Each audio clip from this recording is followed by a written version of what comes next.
Anda kembali bersama kami dalam Hot Ekonomi. Pemirsa, sebelum melanjutkan diskusi, Ahmad Murodi akan terlebih dahulu menyampaikan sejumlah data. Dodi, silahkan. Ya, Poppy dan juga pemirsa, langsung saja kita simak. Ini adalah beberapa data yang ingin saya sampaikan.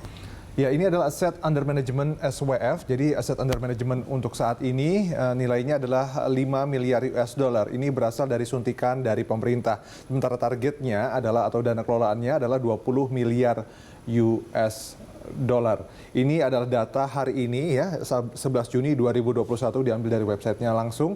Kemudian kita lihat juga ini adalah investasi pembangunan infrastruktur. Kebutuhan dananya berapa? Yaitu 460 miliar US dollar atau kalau dirupiahkan senilai 6.633 triliun rupiah.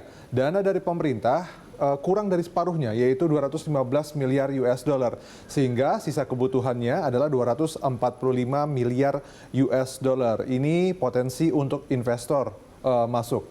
Kemudian kita juga bisa lihat SWF di infrastruktur, 34 aset jalan tol, termasuk 14 proyek tol PT Waskita Karya Tbk, kemudian 15 tol PT Jasa Marga Tbk, dan 5 tol PT Hutama Karya. Kemudian masih ada 4 proyek bandara yang ditawarkan, juga ada 4 proyek pelabuhan juga yang ditawarkan. Selanjutnya kita langsung lihat saja infrastruktur di APBN. Ini adalah target pencapaian bidang infrastruktur. Pelayanan dasar 10.706 unit rumah susun dan rumah khusus. Kemudian ada 53 bendungan, 43 sedang ongoing dan 10 baru. Kemudian pembangunan 600 km dan rehabilitasi 3.900 km jaringan irigasi. Untuk konektivitas ada pembangunan 965,4 km jalan, 26,9 km jembatan, kemudian 446,56 km spur dan 10 bandara. Kemudian juga untuk bidang energi dan ketenagalistrikan ada jaringan gas bumi untuk rumah tangga 120.776 SR atau sambungan rumah. Kemudian PLTS rooftop dan PLTS cold storage 11,8 MWP atau megawatt peak. Oke, selanjutnya kita lihat ini adalah anggaran APBN untuk infrastruktur dari 2016 sampai tahun ini 2021. Di 2016 ada 269,1 triliun rupiah, kemudian angkanya naik terus sampai di 2019 juga 394,1, tahun lalu ada penurunan sampai 281,1 triliun rupiah, tapi tahun ini naik lagi bahkan mencapai yang tertinggi di antara 6 tahun yaitu 417,4 triliun rupiah. Oke, demikian Poppy informasi yang dapat saya sampaikan, kembali ke Anda. Baik, Dodi, terima kasih untuk informasinya. Kami lanjutkan perbincangan bersama Prof. Ari dan juga Mbak Masyita. Mbak Masyita, kita tahu bahwa BUMN infrastruktur ini kan sudah banyak juga ya yang dilakukan di tanah air ini, dan jasanya juga membangun infrastruktur ke depan ini masih sangat diandalkan begitu. Tapi saya ingin tahu langkah konkret dari INA sendiri untuk membantu mengurangi utang dari BUMN infrastruktur ini, karena kita tahu bahwa saat ini kan BUMN infrastruktur sedang didera over leverage ya, akibat utang yang sangat besar begitu. Apa yang bisa INA lakukan untuk terus bersinergi dengan BUMN infrastruktur di tanah air? Nah, seperti yang tadi sudah disebutkan ya, contohnya untuk beberapa BUMN seperti Waskita yang sudah banyak ruas tol road-nya yang sudah jadi dan juga memiliki traffic yang cukup baik, ini dia asetnya sudah menjadi aset yang masuk ke level yang komersial. Aset-aset yang sudah komersial ini bisa mulai ditawarkan kepada investor. Jadi kita bekerja sama dengan Waskita untuk melihat beberapa ruas untuk segera dilakukan injeksi modal dari konsorsium toll road ini. Jadi diharapkan dengan adanya injeksi investasi tambahan, INA adalah salah satunya, tapi tentu BUMN infrastruktur juga dapat melakukan kerjasama dengan investor secara langsung ya. INA ini kan adalah salah satu channel investasi menuju BUMN, tapi sebenarnya banyak channel lain. Itu tentu saja diharapkan leverage dari BUMN karya mulai bisa membaik sehingga mulai dapat bisa melakukan pembangunan baru lagi. Baik, sejauh ini pembicaraan dengan BUMN Karya begitu, planningnya seperti apa Mbak menuju kuartal 2 dan juga akhir 2021? Mungkin punya plan untuk kedepannya di 2022 Mbak? Nah, untuk tadi yang saya sampaikan konsorsium toll road yang uangnya sudah terkumpul 57 triliun itu ya, itu akan dilakukan investasi ke beberapa ruas. Yang kita lihat saat ini saya belum bisa sebutkan nama ruasnya, tapi kita melihat spesifik 3 ruas di Waskita Karya. Kemudian akan ada 1 yang segera mudah-mudahan selesai tahap penyiapan aset dan juga uangnya kan udah siap ya, jadi tinggal diinjeksikan, mudah-mudahan bisa terlaksana cepat tahun ini. Kemudian sebetulnya konsorsium Toll Road ini dengan uang investasi sebanyak itu kita memang tidak berencana untuk melakukan semua di tahun ini, tapi bertahap sesuai kesiapan aset daripada Toll Road yang akan diinvestasikan tersebut. Oke, baik. Sudah ada beberapa planning juga. Prof. Ari, mayoritas infrastruktur ini kan dipegang juga oleh BUMN Karya, begitu ya, Prof. Nah, contoh kasus misalnya Waskita Karya lah ya, saat ini yang tengah terbelit utang.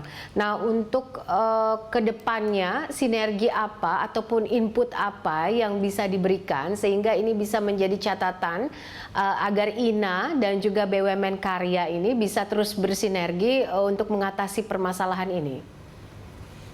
Ya, jangan lupa ada satu lagi, kredit bank ya. Jadi kredit bank yang diberikan kepada BUMN Karya. Jadi itu bisa sama-sama istilahnya itu melepaskan beban, unload ya. Jadi banknya itu bisa melakukan sekuritisasi pada kreditnya yang dijual ke pasar modal, ya itu konsorsium itu bisa melihat itu sebagai salah satu opsi yang menarik ya. Atau bisa juga lebih dipecah jadi kecil-kecil ya, sehingga masyarakat bisa ikut membeli ya. Tentunya ini baru bisa dilakukan untuk jalur-jalur yang memang sudah mulai kelihatan gemuk ya, mulai gemuk lagi sudah mulai. Nah, ini sebenarnya juga ada sesuatu yang bisa dilakukan ya. Jadi tidak bisa hanya mengandalkan lalu lintas manusia ya, apalagi ada COVID. Dan kita itu sekarang mengalami yang namanya relokasi besar-besaran, terutama dengan Amerika Serikat dan Tiongkok. Jadi perusahaan itu cari lokasi. Nah, yang untuk itu sekarang itu Vietnam. Ya. Tapi tidak mungkin semua perusahaan itu akan Vietnam, yaitu model portofolio ya, tidak mungkin letakkan semua telur dalam satu keranjang. Nah sekarang Indonesia siap di mana ya? Jadi ada kawasan-kawasan industri di sekitar jalur-jalur tol itu yang bisa ditawarkan, dan ini sudah cukup kelihatan ya, misalnya di sekitar Batang, Kendal ya, Bekasi ya, ada pabrik baterai ya dari Korea ya. Nah itu meningkatkan volume penggunaan dari jalan tol tersebut ya. Nah tentunya ini akan meningkatkan daya tarik. Nah, tapi investornya juga ditawarkan, kenapa tidak menimbulkan efek spillover? Jadi dua-duanya bisa invest di toll road-nya, bisa invest di kawasan industrinya. Karena kawasan industri ini sekarang menjadi suatu permintaan. Nah, tentunya harus disiapkan segala mulai dari power generation, kemudian SDM, dan juga pembuangan limbah. Ya.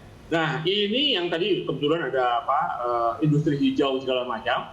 Ini menjadi menarik ya, karena bagi investor tersebut ya, itu juga perlu istilahnya itu membuat nama baik ya, dengan melakukan investasi yang bisa menunjukkan bahwa mereka itu juga memperhatikan masalah-masalah lingkungan. Ya.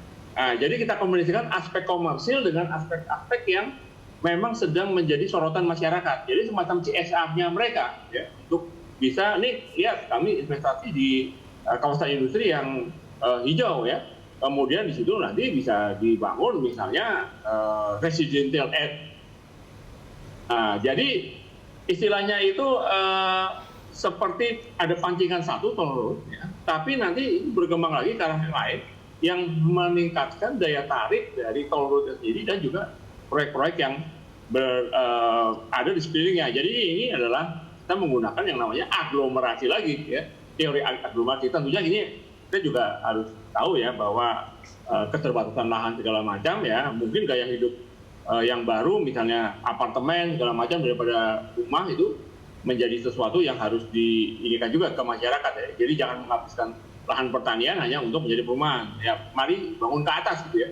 Nah ini yang menjadi tugas juga dari INA ya, bahwa segala sesuatu itu demand must be created ya. Jadi jangan nunggu demand, di create demand-nya ya. Oke, ya, gitu. menarik. Demand must be created. Mbak Masyita, terkait dengan demand ini, bagaimana kreativitas yang akan dilakukan oleh Ina sendiri untuk menggait lebih banyak demand? Nah, ini uniknya posisi Ina pada saat ini ya Mbak Popi. Jadi investasi yang masuk ke satu negara, ke Indonesia, itu macam-macam sekali. Seperti yang saya sampaikan, kadang-kadang ada pembangunan kita yang horizonnya itu long term, tapi kita harus bayar di depan nih, gitu ya. Karena misalnya kita bangun jalan di daerah terpencil, multiplier effect, agglomeration effect-nya baru nyampe 10 tahun kemudian, tapi cost-nya sudah ada di depan, gitu ya. Sementara kita punya financing dalam negeri, itu source of financing untuk long term, biasanya itu kan asuransi dan dana pensiun di negara-negara lain itu yang digunakan untuk membiayai infrastruktur, itu di Indonesia jumlahnya belum terlalu banyak, sekitar 5% total. Jadi kita memang membutuhkan lebih banyak investasi. Nah, akan tetapi untuk create demand, sebenarnya Ina sendiri bukan merupakan one-stop service daripada investasi yang masuk ke Indonesia. Ina adalah subset dari seluruh investasi yang masuk ke Indonesia. Sebagian kecil itu di Ina. Tapi karakteristik yang masuk Ina itu adalah investasi untuk proyek-proyek yang sudah mencapai level komersial. Jadi yang IRR proyeknya sudah memang menjual untuk dilakukan investasi. Nah, tapi misalnya tadi saya sampaikan, kalau kita membangun jalan di daerah terpencil, tentu belum mencapai IRR yang bisa dijual kepada investor, ya. Apa yang dilakukan? Yang dilakukan kita adalah melakukan misalnya public-private partnership, atau dilakukan penjaminan pemerintah terhadap peminjaman atau pinjaman untuk melakukan pembangunan tersebut, untuk mengurangi biaya-biaya tadi sehingga kita masih mampu membangun infrastrukturnya. Nah, bagaimana pemerintah meningkatkan demand, ini udah di luar Ina ya. Yang dilakukan oleh pemerintah saat ini adalah beberapa. Kita berusaha menciptakan lokus pertumbuhan ekonomi di luar yang biasa. Jadi sekarang kita concentrated di Jawa, kita berusaha membangun source of growth di daerah lain nih, di Sulawesi, di Kalimantan gitu ya. Kita berusaha mendiversifikasi source of growth, sehingga misalnya Jawa heavy industri gitu ya, pada saat industri sedang turun, mungkin Kalimantan naik karena resource sedang naik harganya misalnya, atau di Sulawesi ada source of growth lain. Jadi itu yang sekarang dilakukan pemerintah secara simultan ya. Tapi memang setelah pandemi ini seperti tadi Prof. Ari sampaikan, Indonesia cukup berhasil dengan kontraksi pertumbuhan ekonomi yang tidak terlalu dalam. Mudah-mudahan target reformasi struktural kita nih untuk tumbuh lebih tinggi dan menjadi negara maju tadi bisa kita catch up. Salah satunya meningkatkan value added, mengurangi logistik cost, kemudian menciptakan lokus pertumbuhan yang kuat di berbagai daerah. Baik, nah ini bicara daerah, UMKM kan juga sering sekali menjadi salah satu hal yang penting untuk dibahas begitu. Nah ini Ina juga apakah masuk ke sektor UMKM atau bagaimana Mbak Masyita? Sejauh ini kita belum melihat ke sektor UMKM, akan tetapi kita punya banyak program pemerintah di sektor UMKM ya, seperti pemulihan ekonomi nasional banyak yang berfokus pada UMKM, kemudian pemerintah juga banyak program untuk membantu financing UMKM supaya lebih affordable biaya financingnya. Nah, tapi secara tidak langsung beberapa proyek Ina tentu akan berdampak positif pada UMKM. Contohnya tadi Prof. Ari sampaikan, kalau toll road terjadi maka daerah maju, UMKM ikut maju. Kemudian digital infrastructure, kalau itu maju, UMKM sekarang sangat-sangat membutuhkan infrastruktur digital. Kemudian kalau konektivitas antar wilayah itu menjadi murah dan sangat terkoneksi gitu ya, maka banyak daerah-daerah yang maju, tentu UMKM ikut naik. Tapi kalau yang secara direct, kita belum masuk ke sana. Baik, oke, nanti kita akan lanjutkan dialog kita dalam Hot Ekonomi masih bersama Prof. Ari dan juga Mbak Masyita. Pemirsa, saya ingatkan Anda mulai tanggal 2 November 2022 Berita 1 News Channel dan seluruh TV di Indonesia ini akan bermigrasi ke siaran TV digital. Saat ini siaran TV berlangsung secara simulcast atau siaran melalui frekuensi analog dan digital. Agar Anda bisa menerima siaran Berita 1 TV, gunakan TV digital atau beli set-top box untuk menerima siaran TV digital. Dengan siaran TV digital, gambar akan lebih bersih, jernih, dan canggih. Kami kembali usai jeda.